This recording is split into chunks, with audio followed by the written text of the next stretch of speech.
ದೊಡ್ಡ ಅವಕಾಶವನ್ನ ನಿರಾಕರಿಸಿದ ವಿಜಯ್ ದೇವರಕೊಂಡ. ಡೆಂಗ್ಯೂ ಜ್ವರದಿಂದ ಬಳಲುತ್ತಿರುವ ವಿಜಯ್ ದೇವರಕೊಂಡ ಸಿನಿಮಾ ರಿಲೀಸ್ ಸಂದರ್ಭದಲ್ಲೇ ಆಸ್ಪತ್ರೆಗೆ ದಾಖಲಾದ ವಿಜಯ್.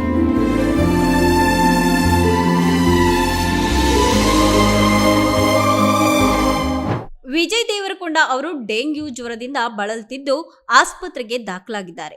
ಇದರಿಂದ ಅವರ ಮುಂಬರುವಂತಹ ಚಿತ್ರ ಕಿಂಗ್ಡಮ್ನ ಬಿಡುಗಡೆಯ ಮೇಲೆ ಕೂಡ ಪರಿಣಾಮ ಬೀರಬಹುದು ಅಂತ ಹೇಳಲಾಗ್ತಿದೆ.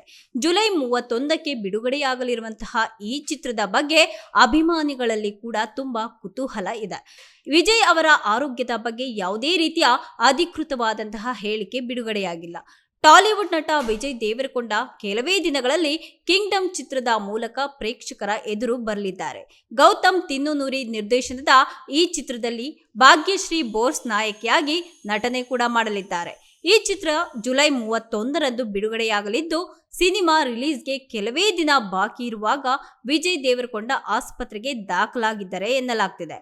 ಅವರು ಪ್ರಸ್ತುತ ಡೆಂಗ್ಯೂ ಜ್ವರದಿಂದ ಬಳಲುತ್ತಿದ್ದು ಮತ್ತು ಆಸ್ಪತ್ರೆಯಲ್ಲಿ ಚಿಕಿತ್ಸೆಯನ್ನ ಪಡೆದಿದ್ದಾರೆ ಎಂದು ವರದಿ ಕೂಡ ಆಗಿದೆ.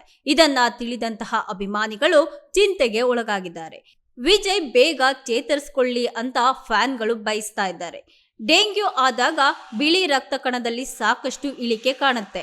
ಇದು ಜೀವಕ್ಕೂ ಕೂಡ ಅಪಾಯ ತಂದೊಡ್ಡಬಹುದು. ಹೀಗಾಗಿ ವಿಜಯ್ಗೆ ಸಾಕಷ್ಟು ವಿಶ್ರಾಂತಿ ಬೇಕು ಎಂದು ವೈದ್ಯರು ಸಹ ಹೇಳಿದ್ದಾರೆ. ಈ ತಿಂಗಳ 20ರಂದು ವಿಜಯ್ ಅವರನ್ನ ಆಸ್ಪತ್ರೆಯಿಂದ ಡಿಸ್ಚಾರ್ಜ್ ಕೂಡ ಮಾಡಲಾಗುತ್ತೆ ಎಂದು ವರದಿಯಾಗಿದೆ. ಅವರ ತಂಡ ಮತ್ತು ಅವರ ಕುಟುಂಬದ ಸದಸ್ಯರು ವಿಜಯ್ ದೇವರಕೊಂಡ ಅವರ ಆರೋಗ್ಯದ ಬಗ್ಗೆ ಯಾವುದೇ ರೀತಿಯ ಅಧಿಕೃತ ಹೇಳಿಕೆಗಳನ್ನ ಬಿಡುಗಡೆ ಮಾಡಿಲ್ಲ. ಡೆಂಗ್ಯೂಗೆ ಸರಿಯಾದಂತಹ ಸಮಯಕ್ಕೆ ಚಿಕಿತ್ಸೆ ಸಿಗದೇ ಇದ್ರೆ ಮಾರಣಾಂತಿಕ ಆಗಬಹುದು ಅಂತ ಹೇಳಲಾಗ್ತಿದೆ. ಆದರೆ ಸೂಕ್ತ ಸಮಯಕ್ಕೆ ಚಿಕಿತ್ಸೆ ದೊರೆತರೆ ಆ ಬಗ್ಗೆ ಚಿಂತಿಸುವಂತಹ ಅಗತ್ಯ ಇಲ್ಲ. ಈಗ ವಿಜಯ್ಗೆ ವೈದ್ಯರು ಸೂಕ್ತ ಚಿಕಿತ್ಸೆಯನ್ನ ನೀಡ್ತಾ ಇದ್ದು ಹೆಚ್ಚು ಚಿಂತಿಸುವಂತಹ ಅಗತ್ಯ ಇಲ್ಲ ಎನ್ನಲಾಗ್ತಿದೆ. ವಿಜಯ್ ದೇವರಕೊಂಡ ನಟನೆಯ ಸತತ 9 ಸಿನಿಮಾಗಳು ಫ್ಲಾಪ್ ಆಗಿವೆ. ಆಶ್ಚರ್ಯ ಅಂದ್ರೆ ಆದ್ರೂ ಸಹ ವಿಜಯ್ ದೇವರಕೊಂಡಗೆ ಅವಕಾಶಗಳಿಗಂತೂ ಕಡಿಮೆ ಆಗಿಲ್ಲ. ಒಂದಲ್ಲ ಒಂದು ಸಿನಿಮಾಗಳು ವಿಜಯ್ ದೇವರಕೊಂಡ ಕೈಯಲ್ಲಿದೆ. ಇದೀಗ ಅವರ ನಟನೆಯ ಕಿಂಗ್ಡಮ್ ಸಿನಿಮಾ ಇದೇ ತಿಂಗಳ ಅಂತ್ಯಕ್ಕೆ ಬಿಡುಗಡೆ ಕೂಡ ಆಗಲಿದೆ.